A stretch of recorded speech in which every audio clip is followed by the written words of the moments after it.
Halo semuanya, perkenalkan nama saya Eni Zahra Triyanti dengan NIM 2112012013384. Di sini saya akan menjelaskan penerapan regresi linear, prediksi emisi CO2.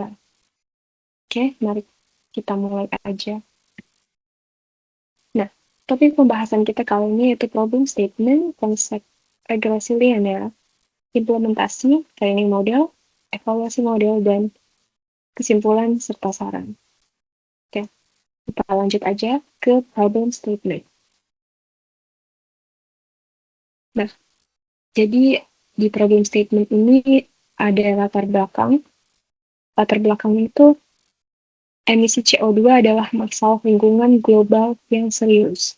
Transportasi menyumbang kurang lebih 24% emisi CO2 di dunia. Nah, makanya kita perlu cara untuk memprediksi emisi kendaraan.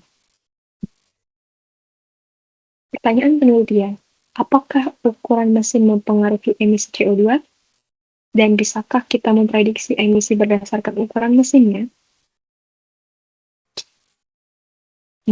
Dataset. Dataset yang kita pakai itu ada fuel consumption.csv dari IBM Object Storage, lalu ada data konsumsi bahan bakar kendaraan di Kanada, variable engine size, cylinders, transmission, dan CO2 emissions. Data ini kita ambil dari sebuah sumber, nanti sumbernya akan kita cantumkan di dokumen ringkasannya. Kita bahas konsep regresi linear. Nah, apa itu regresi linear? Regresi linear itu merupakan metode supervised learning untuk memprediksi nilai berkelanjutan. Dan tujuannya itu untuk mencari hubungan linear antara variabel input X dan output Y.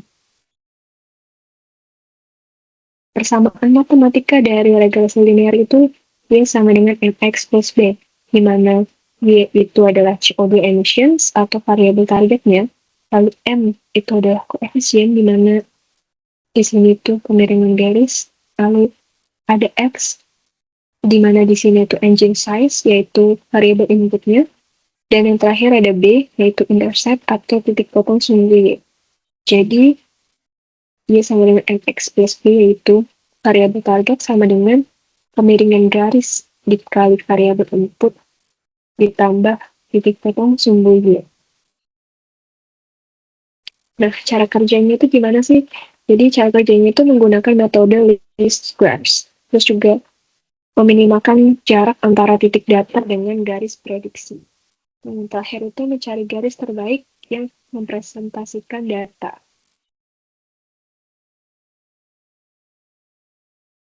Nah, di sini ada grafik ilustrasi scatter plot dengan garis regresi.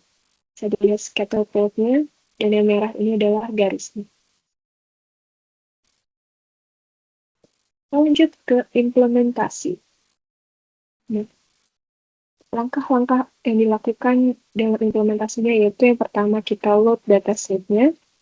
Di sini tuh kita import tandas SPD, df sama dengan pd.read untuk underscore CSV untuk nge-read file fuel consumption.csv-nya. Terus data splitting yaitu 80/20, di mana trainingnya itu 80% data untuk melatih modelnya. Set testingnya itu 20% data untuk mengevaluasinya. Nah, langkah yang ketiga ada eksplorasi data, di mana total datanya itu ada 1067 baris, tapi kita cuma pakai variabel yang dipilih yaitu engine size dan CO2 emissions. Bisa dilihat ya, ini contoh datanya. Ini ada visualisasi awalnya di mana terlihat hubungan positif engine size dengan CO2-nya.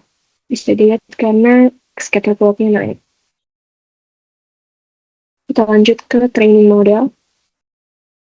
Nah, di training model ini ada kode trainingnya. Bisa dibaca sendiri. Ada yang ngambil scalar, terus kita definisikan regular, x-nya, training y-nya, terus di ngambil terus x sama trainingnya. Terus hasil trainingnya didapat begini, koefisiennya atau kemiringan garisnya itu 39,09, terus interceptnya titik potong 09 itu ada 125,62. Nah, persamaan model yang didapat yaitu CO2 sama dengan 39,09 dikali engine size plus 125,62. Nah, bisa dilihat ini ada interpretasi, ada garis regresi linearnya, ada scatter plotnya, di mana di sini itu setiap penambahan 1 liter ukuran mesin, emisi CO2 meningkat 39,09 gram per kilometer. Oke, kita lanjut ke evaluasi model. Nah, di evaluasi model ini kita ada metrik evaluasi pada data testing, di mana kita mendapat metrik nilai dan interpretasinya. Yang pertama itu ada MAE dengan nilai 27,50, yaitu rata-rata kesalahan prediksi 27,5 gram per kilometer. Lalu kita ada MSE, nilainya itu 1253,08, di mana variasi error yang terjadi itu senilai itu.